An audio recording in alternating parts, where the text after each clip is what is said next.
guys, Alana here with another episode of Button Bash. Playtonic is a new independent game development studio formed entirely of staff who once worked for Rare Limited, the creators of Donkey Kong Country and Banjo-Kazooie and Perfect Dark and Jet Force Gemini and GoldenEye 64 and Conker's Bad Fur Day and even more of the best video games you've ever played in your entire life.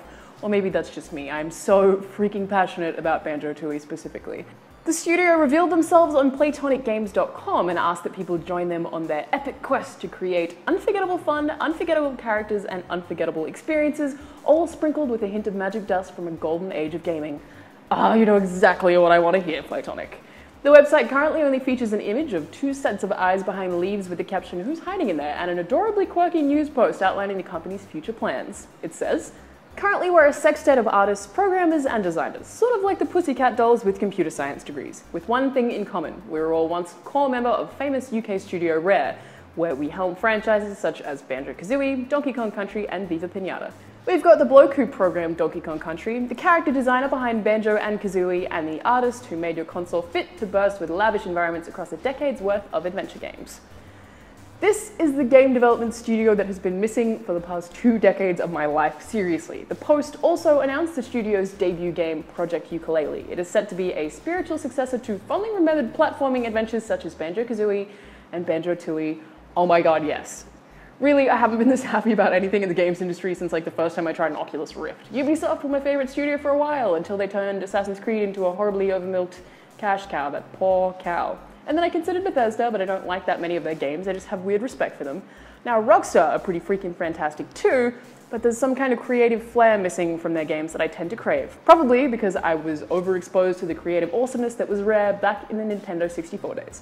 So, my favorite development studio still to this day is pre-Microsoft Rare, when Microsoft bought them outright and the only particularly likable game they came out with was Viva Pinata.